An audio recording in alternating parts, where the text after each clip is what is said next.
La poussière rouge s'est levée le jour où les premiers 6 camions sont apparus au bord de Pau. Sans logos étrangers, ni conférences de presse, des dizaines d'engins ont commencé à tracer des rues, poser des fondations et dresser des murs pour une ville entière offerte à ceux que l'on avait relégués aux marges.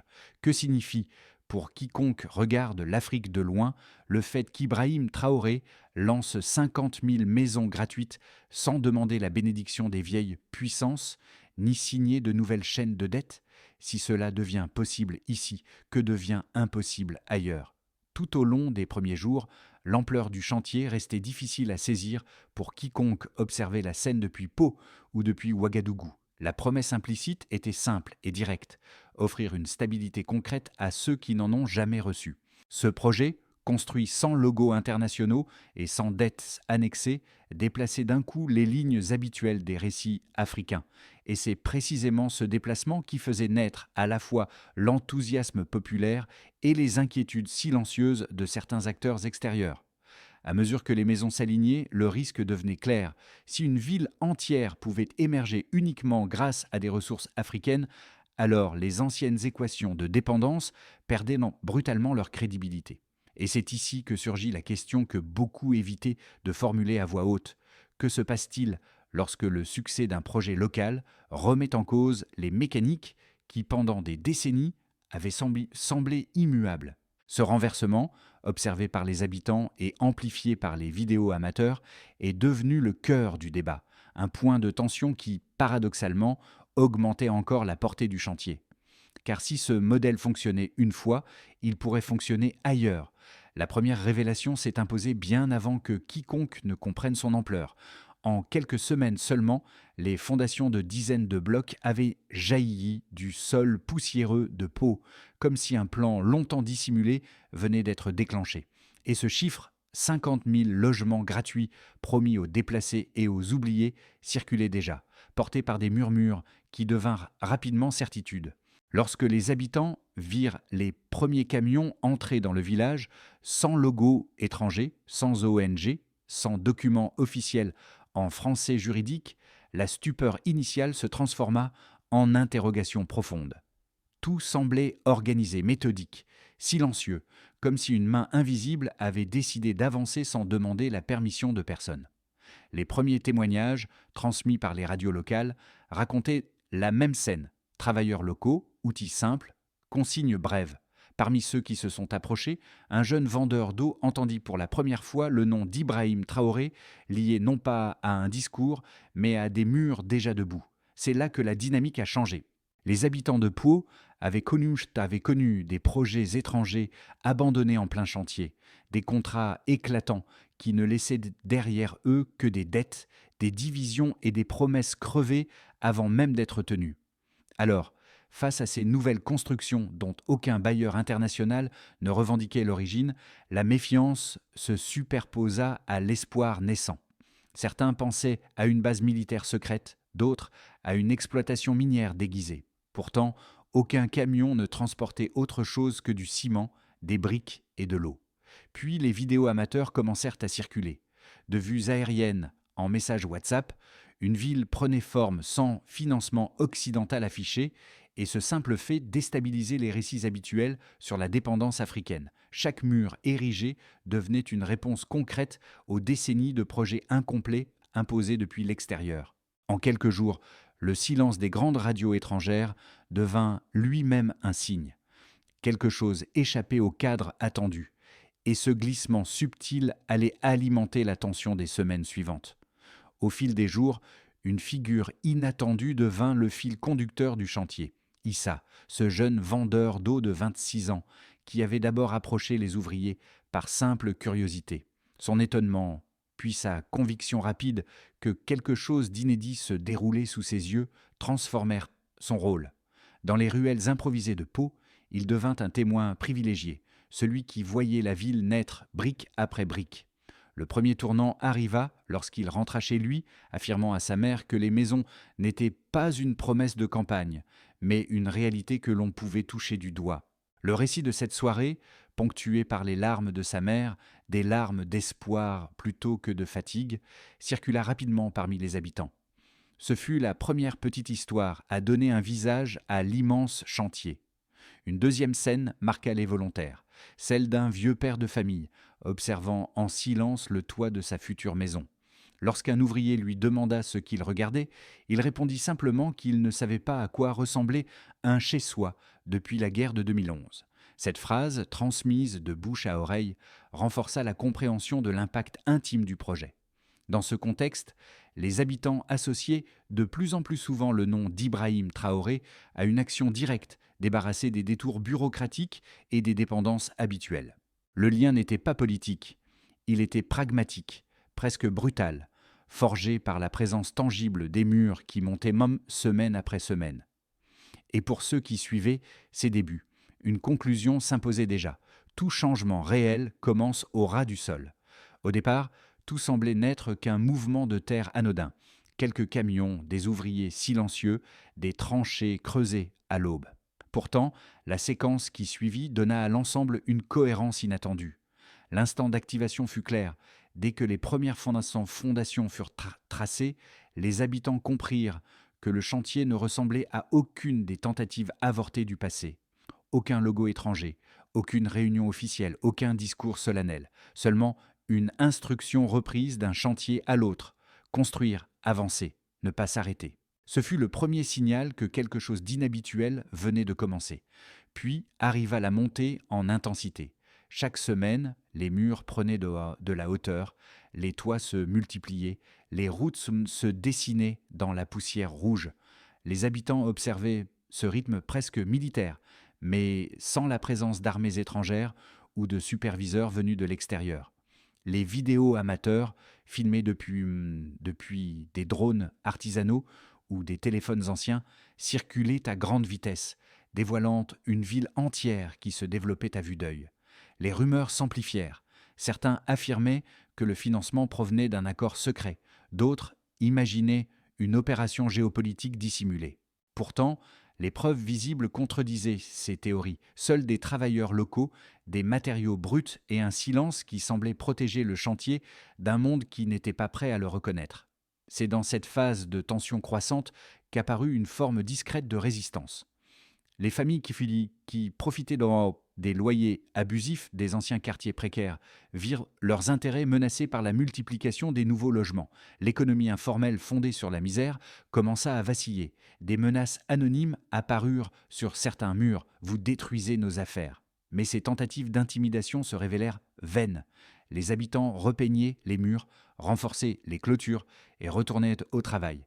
La dynamique collective développée autour du projet était devenue trop puissante pour être stoppée par quelques messages tracés à l'avance. Puis vint la séquence des répercussions extérieures. Des machines importées cessèrent soudain d'être livrées. Des rapports d'organisations internationales s'inquiétaient de transparence budgétaire insuffisante. Des ambassades échangeaient des notes prudentes, cherchant à comprendre comment un chantier d'une telle ampleur pouvait se maintenir sans soutien technique venu d'ailleurs.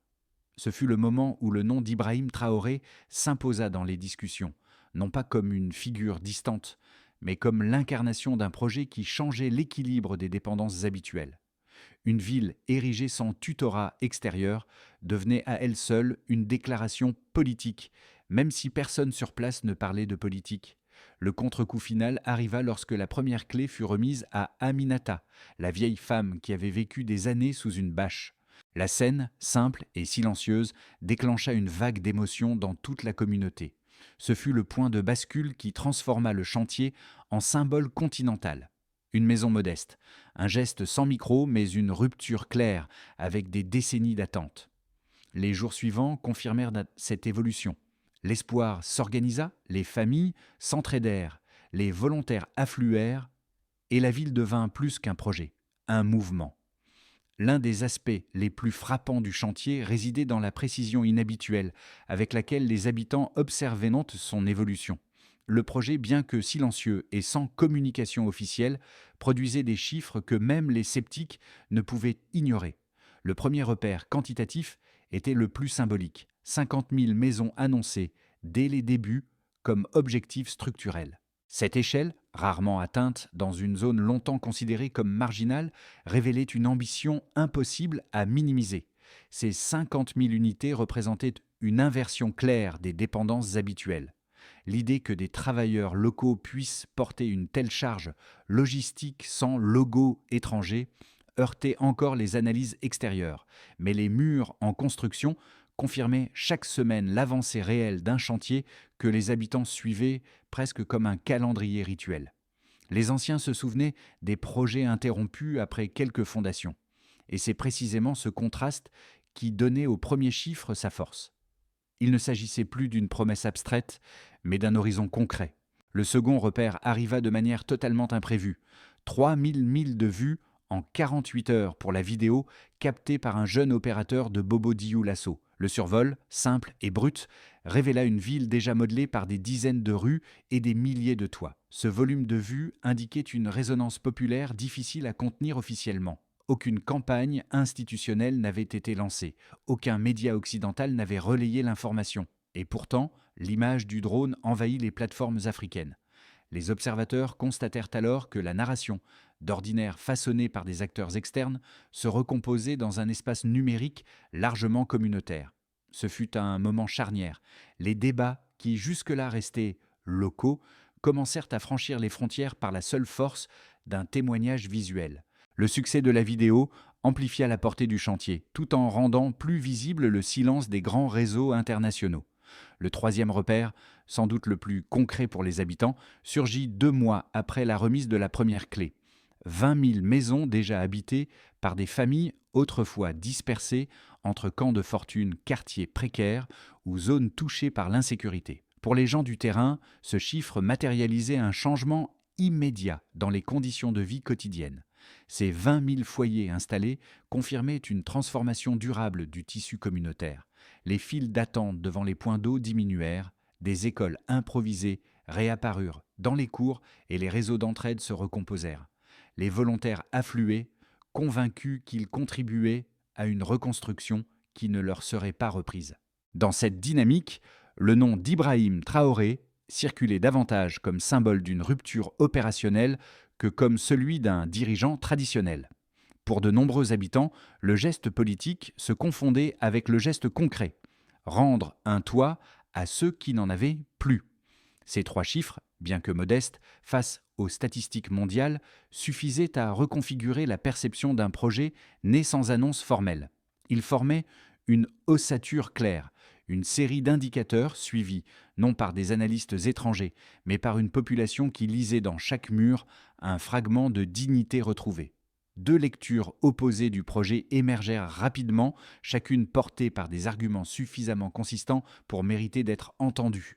La première provenait de ceux qui, habitués aux mécanismes internationaux, estimaient qu'un chantier d'une telle envergure ne pouvait exister sans un soutien extérieur tenu dans l'ombre. Selon eux, l'absence de logo, de partenariat annoncé ou de bailleurs visibles n'était pas une preuve d'autonomie, mais le signe d'une opération dissimulée. Il soulignait que les précédents historiques en Afrique avaient souvent montré que les grands projets locaux finissaient presque toujours par révéler des accords non déclarés. À leurs yeux, la rapidité du chantier renforçait encore cette thèse. Une ville de 50 000 maisons ne surgit pas seulement avec de la bonne volonté. La seconde lecture, elle, insistait sur l'inverse. La cohérence interne du projet démontrait précisément son caractère endogène. Les travailleurs étaient nés de locaux, les décisions circulaient sans intermédiaires étrangers, les matériaux provenaient de filières africaines, et même les difficultés, comme la suspension de pièces par une entreprise française, montraient que le chantier n'était pas rattaché à des dépendances structurelles. Ceux qui défendaient cette position s'appuyaient sur une réalité simple. Aucune institution internationale ne revendiquait l'initiative, et aucune dette nouvelle n'avait été annoncée. Le silence des grands médias étrangers, ajouté au scepticisme affiché par certaines élites locales, renforçait encore leur conviction que le projet dérangeait un équilibre établi depuis longtemps. Face à ces 2 lectures, la réponse observable sur le terrain offrait un contrepoint concret. Les murs montaient sans interruption, les clés étaient remises sans protocole, les familles s'installaient sans distinction de statut social et les volontaires affluaient chaque semaine. Les données visibles, 20 000 maisons habitées après 2 mois, 3 millions de vues pour la vidéo du drone, allait dans le sens d'une dynamique qui ne dépendait d'aucun dispositif étranger. Le nom d'Ibrahim Traoré s'inscrivait alors non comme une preuve politique, mais comme une présence opérationnelle, celle d'un chantier dont les résultats parlera davantage que les hypothèses. Le point de bascule arriva discrètement. Ce jour-là, aucune cérémonie n'était prévue, aucun micro n'attendait un discours, mais une scène minuscule transforma la perception du projet. Une femme âgée, Aminata, descendit d'un camion et reçut une clé comme si l'on déposait dans sa main un fragment de justice retardé. Son émotion, mêlée à celle des voisins rassemblés autour d'elle, donna au chantier une dimension que les chiffres, aussi impressionnants soient-ils, ne parvenaient pas à transmettre. Ce n'était plus seulement une ville en construction, c'était un retour à la dignité rendue visible, presque palpable. La scène se répandit sur WhatsApp en quelques heures, franchissant les frontières sans l'aide d'aucun média international. Pour les habitants, cette vidéo valait davantage qu'un rapport administratif ou qu'un commentaire politique. Elle condensait l'essence du chantier, sa logique intime, son impact immédiat sur les vies ordinaires. Dans cette atmosphère nouvelle, le nom d'Ibrahim Traoré circulait moins comme une signature officielle que comme un fil conducteur reliant ses victoires quotidiennes. Chaque maison remise semblait confirmer qu'un seuil venait d'être franchi. Un seuil qui modifiait silencieusement l'équilibre des attentes. Les effets du chantier se manifestèrent d'abord dans la vie des familles longtemps prises au piège des abris précaires. Pour celles qui vivaient sous des bâches ou dans des cabanes de tôle, le passage à une maison solide changea immédiatement la manière de traverser chaque journée. Les files d'attente devant les points d'eau raccourcirent. Les nuits ne furent plus occupées à surveiller les toits et les repas retrouvèrent une régularité presque oubliée. Beaucoup découvrirent ce que signifiait fermer une porte sans craindre le vent, la pluie ou les rafales de poussière. Pour ces habitants, l'impact du chantier n'était pas une idée, mais une sensation très concrète de sécurité retrouvée. Peu à peu, cette sécurité nouvelle redonnait de la place aux projets, aux conversations et aux gestes gratuits de solidarité. Dans ce nouvel environnement, l'économie locale entama une transformation silencieuse mais profonde. Des petites activités, comme la fabrication de savon, la cuisson du pain ou la vente de tissus, trouvèrent dans les rues neuves un espace stable pour se développer. Les loyers abusifs des anciens quartiers de fortune perdirent de leur pouvoir, affaiblissant les petits empires bâtis sur la misère. Des ateliers improvisés, tenus par des artisans et des techniciens, commencèrent à transmettre des savoir-faire pratiques à des jeunes qui n'avaient jamais eu accès à une formation régulière. Le travail collectif devenait ainsi une ressource commune et non plus un privilège réservé à quelques-uns. En parallèle, la cohésion sociale se renforça autour de nouvelles formes d'organisation communautaire. Les comités chargés de choisir les bénéficiaires réunissaient enseignants, anciens, représentants de veuves et de déplacés, dessinant une gouvernance de proximité que beaucoup pensaient disparue. Le petit journal mural, lu à voix haute sur une place ou devant une boutique, donna aux habitants un récit commun de leur progression. La figure d'Issa, passée du rôle de vendeur d'eau à celui de coordinateur bénévole, symbolisait cette montée en puissance d'initiative venue du bas. Dans ces échanges, le nom d'Ibrahim Traoré apparaissait comme repère, associé à un geste concret plutôt qu'à une promesse lointaine. Au-delà de la ville en construction, les répercussions se propagèrent progressivement dans la région.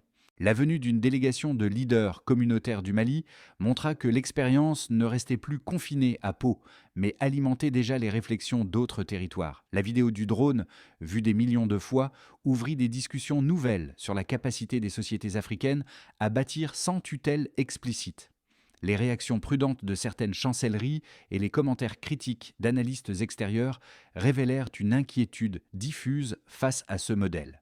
Car si un pays parvient à ériger une ville entière sans dépendre de schémas habituels, alors l'équilibre établi depuis des décennies commence, lui aussi, à être questionné. Dans les 6 à 12 prochains mois, l'évolution de la nouvelle ville pourrait suivre un scénario central où le rythme actuel se stabilise sans s'essouffler.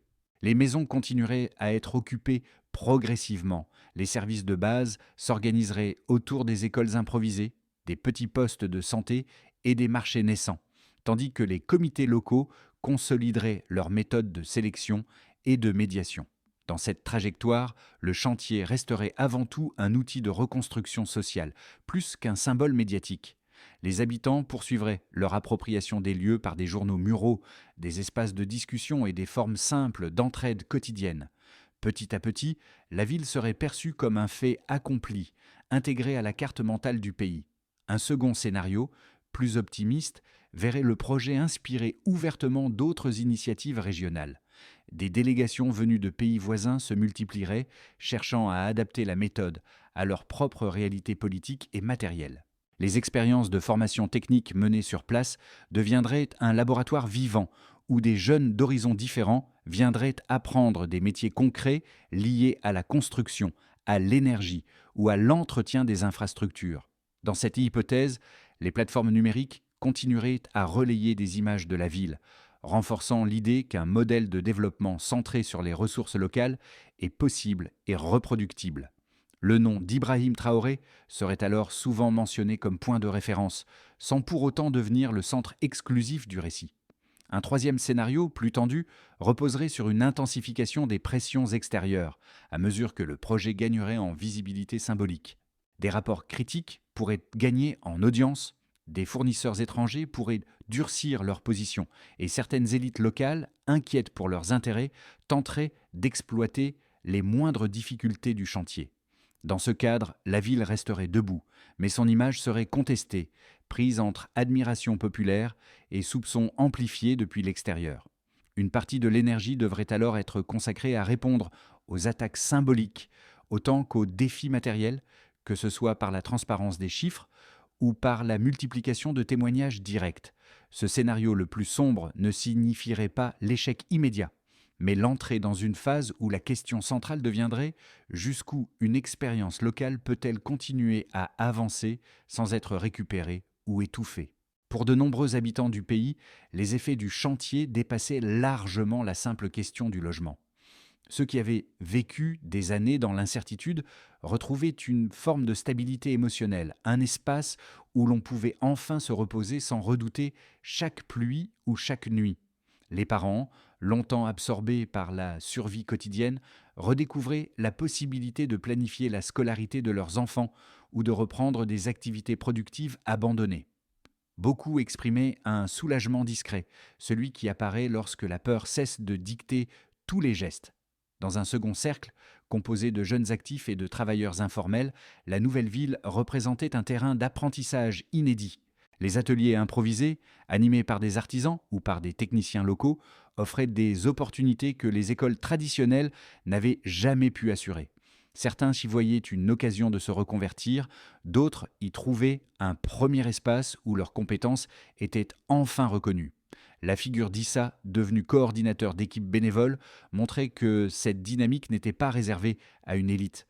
Le nom d'Ibrahim Traoré apparaissait régulièrement dans leurs discussions comme élément déclencheur, mais jamais comme unique moteur de leur progrès. Plus largement, de nombreux observateurs ordinaires ressentaient dans ce projet une forme de réconciliation silencieuse avec leur propre avenir.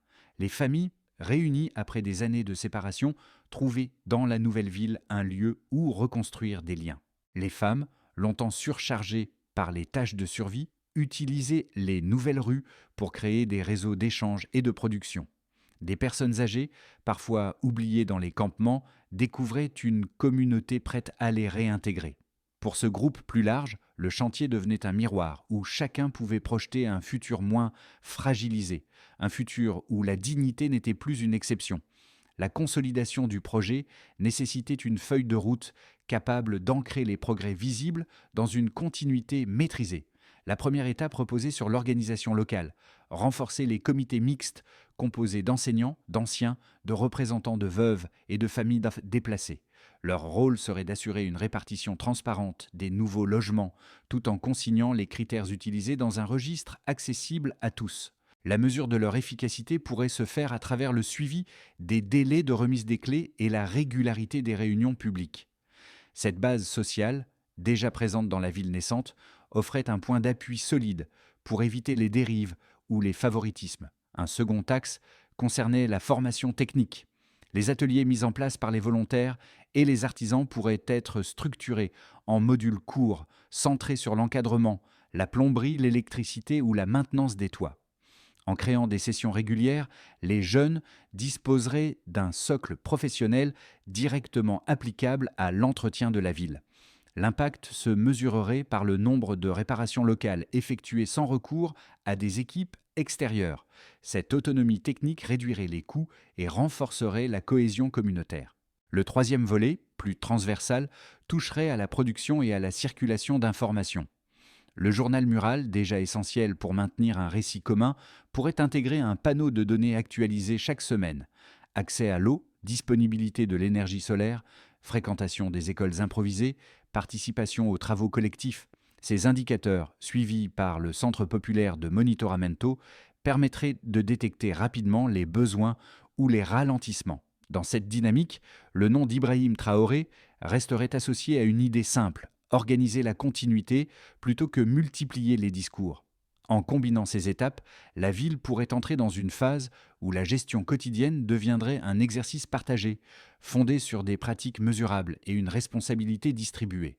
Dans les dernières semaines, les habitants virent le chantier prendre une forme qui rappelait étrangement les premiers pas d'Issa, ce jeune vendeur d'eau devenu repère silencieux pour ceux qui rejoignaient la ville. Sa mère, qui avait autrefois accueilli l'annonce des premières constructions avec des larmes mêlées de prudence, marchait désormais dans les rues neuves avec une sérénité presque inattendue. À chaque pas, elle semblait mesurer la distance parcourue depuis les jours où le vent faisait trembler les murs de fortune. Cette transformation intime, répétée dans d'autres familles du quartier, montrait la force discrète d'un projet né sans fanfare ni promesse grandiloquente. Le nom d'Ibrahim Traoré apparaissait alors comme un rappel d'origine, non pour clôturer un récit, mais pour souligner la continuité d'un geste tourné vers ceux qui avaient longtemps été relégués à la marge. Et dans cette ville encore jeune, un sentiment revenait jour après jour. L'espoir peut devenir structure. Ce fil ténu mais persistant reliait les débuts hésitants d'Issa aux milliers de clés déjà remises. Pour beaucoup, cette ville représentait la preuve que même les trajectoires les plus fragiles pouvaient changer de direction lorsque l'action collective trouvait enfin un terrain solide où s'enraciner. Dans la ville nouvelle, les soirées s'étendaient souvent autour des places de terre battues, où enfants, anciens et volontaires partageaient quelques histoires avant de rentrer chez eux. Ces scènes simples reflétaient une forme de sociabilité retrouvée, un espace où chacun pouvait reconnaître dans l'autre un fragment du même chemin parcouru. Les tam-tams résonnaient parfois jusqu'à la tombée de la nuit, non pour célébrer un pouvoir ou une victoire, mais pour rappeler que la vie quotidienne possédait enfin une continuité à laquelle beaucoup n'osaient plus croire. Les lecteurs du journal mural se rassemblaient pour écouter les nouvelles locales, signe que la ville commençait à produire ses propres récits, détachés des cadres extérieurs. Cette dynamique collective donnait au chantier une dimension culturelle que les murs seuls ne pouvaient incarner. À ceux qui observaient cette expérience, une invitation restait ouverte. Regardez comment une communauté transforme un geste concret en horizon partagé. Et vous, que retenez-vous de cette histoire en train de s'écrire ?